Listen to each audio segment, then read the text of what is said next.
우리는 생각과 감정을 따로 체험한다고 인식합니다. 그런데 정말 그럴까요? 아니면 우리가 그렇게 오해하고 있는 것일까요? 어떤 때는 생각을 하고 어떤 때는 감정을 느낀다고 인식합니다. 생각할 때는 감정이 없고 감정을 느낄 때는 생각이 없다고 느낍니다. 하지만 실제로는 그렇지 않습니다.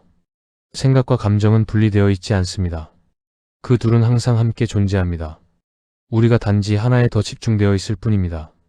일을 하며 생각에 몰두할 때 우리는 몸의 감각을 잊습니다. 하지만 그 순간에도 몸의 감각이자 신호는 계속 존재합니다. 단지 우리 체험의 중심이 그곳에 있지 않을 뿐입니다. 반대로 운동을 하거나 어떤 상황에서 감각에 깊이 몰입할 때 우리는 마치 생각이 없는 것처럼 느낍니다. 하지만 그 순간에도 생각은 사라진 것이 아니라 우리가 그것을 인식하지 못할 뿐입니다. 앞의 영상에서 생각은 감각을 선택하고 연결하는 힘이자 구조이며 일상에서 우리가 생각이라고 부르는 대부분의 체험은 사실 감각과 생각이 결합된 형태라는 것을 살펴보았습니다.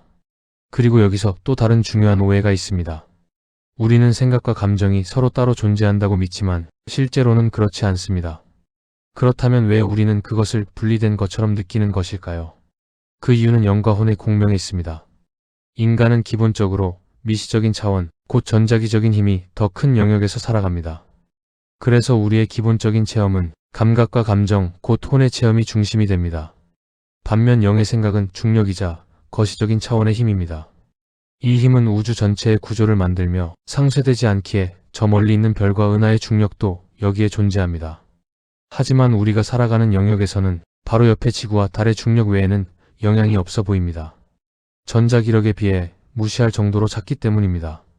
하지만 특정한 조건에서 이 관계는 달라집니다. 인간의 신경계는 매우 복잡하고 유연한 구조를 가지고 있습니다.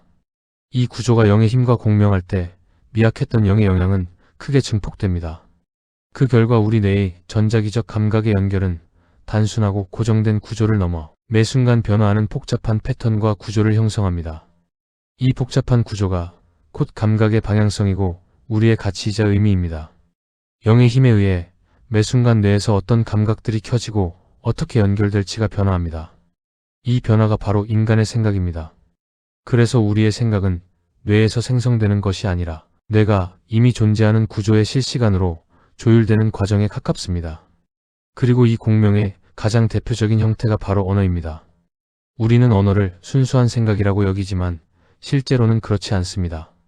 언어 또한 소리와 문자라는 혼의 감각 위에 형성된 영의 구조입니다. 즉, 언어는 혼의 감각이 영의 생각과 강하게 공명한 결과입니다. 음성과 문자라는 청각과 시각의 감각이 매 순간 영에 조율되며 계속 변화하는 특정한 패턴과 구조를 형성한 것입니다. 그래서 우리는 언어를 순수한 생각이라고 오해하지만 언어는 생각 그 자체가 아니라 생각이 감각과 결합해 드러난 결과입니다. 그리고 이 공명의 정도는 상황에 따라 계속 변합니다. 운동할 때와 같이 몸의 감각에 집중할 때 우리는 영의 생각에 덜 조율되고 감각의 자연스러운 흐름이 중심이 됩니다. 생각에 몰두할 때 우리는 영의 생각에 더 조율되고 몸의 감각 그 자체보다 구조와 의미에 더 집중하게 됩니다. 하지만 중요한 것은 어떤 상태에서도 생각과 감정은 항상 함께 존재한다는 점입니다. 생각이 많은 날이 따로 있는 것이 아닙니다. 그저 영과 더 강하게 공명한 상태일 뿐입니다. 이 차이는 인간과 동물의 차이에서도 드러납니다. 동물 역시 육체라는 혼의 감각과 감정을 체험합니다. 하지만 동물의 육체는 인간처럼 영의 정보 구조에 실시간으로 깊이 공명하지 못합니다.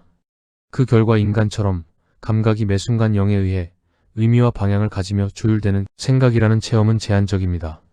그래서 동물의 삶은 주로 이미 태어날 때부터 육체에 가져왔고 크게 변하지 않는 감각의 구조인 본능의 중심을 두고 이루어집니다. 그리고 여기서 또 하나의 중요한 오해가 드러납니다. 그것은 혼의 감각과 감정이 먼저 생겨났고 영의 생각은 그 다음에 생겨났다는 인식입니다. 우리는 보통 생명의 진화 과정에서 감각과 감정이 먼저 생겨났고 마지막으로 인간의 뇌가 발전하며 생각이 생겨났다고 이해합니다. 그래서 감각과 감정이 먼저이고 생각은 그 위에 추가된 기능처럼 보입니다. 즉, 혼이 먼저이고 영이 그 다음인 것처럼 인식됩니다. 하지만 실제는 반대입니다. 우주는 영이 먼저 있고 그 다음에 혼이 있습니다. 중력에 의해 은하와 별과 행성이라는 거시적인 정보 구조가 먼저 만들어지고 그 안에서 전자기력과 핵력에 의해 미시적인 정보 구조가 형성됩니다. 다르게 표현하면 어떤 혼의 세계를 만들고자 하는 영의 구조와 방향성이 먼저 있고 그 안에서 실제적인 혼의 세계가 만들어집니다. 인간 또한 같습니다. 인간은 우연히 생겨난 존재가 아닙니다. 영인 거시적인 중력의 정보 패턴이 물질을 모아 인간이 나올 수 있도록 지구라는 행성을 만들었으며 또한 영이 오랜 시간 지구에 영향을 주며 경계 조건을 형성한 결과 생명이자 혼의 육체는 점점 더 복잡한 구조로 진화하며 더 영에 조율되고 공명할 수 있는 방향으로 변화해 왔습니다. 그 결과가 인간입니다. 그래서 인간의 혼이 먼저 있고 그 위에 영이 생긴 것이 아니라 영이 먼저 있고 그 위에 혼이 형성된 것입니다. 우리의 영은 우리의 혼인 육체보다 훨씬 크고 훨씬 오래된 존재입니다. 이 육체가 있기 전에도 영은 존재했고 이 육체가 사라진 이후에도 영은 계속 존재합니다. 거시적인 차원인 영에 비해 미시적인 차원인 혼의 육체가 더 빠르게 변화합니다. 그래서 이 세상은 영이 먼저이고 혼이 나중입니다. 우주에서 시공간의 왜곡이자 중력의 힘인 거시적인 세계가 먼저 존재하고 그 안에 미시적인 힘의 세계가 형성됩니다. 영은 느리고 거시적이며 혼은 빠르고 미시적입니다. 인간인 우리는 이 두 가지 층위가 동시에 체험됩니다. 우리를 혼인 육체로 볼 때 우리는 미시적인 존재이며 우리를 영으로 볼 때 우리는 거시적인 존재입니다. 그래서 예수님은 이렇게 말했습니다. 아브라함이 나기 전부터 내가 있다. 우리가 영의 중심을 둘 때 우리는 육체보다 훨씬 오래되고 더 장대한 존재입니다. 그 장대함은 우리의 본질에 혼의 육체보다는 영이 더 가깝기 때문입니다. 그렇다면 여기서 또 하나의 질문이 생깁니다. 생각은 모두 내가 만드는 것일까요? 우리는 왜 원하지 않은 생각이 계속 떠오를까요? 그리고 영의 세계는 얼마나 큰 세계일까요? 이 이야기는 다음 영상에서 이어가 보겠습니다.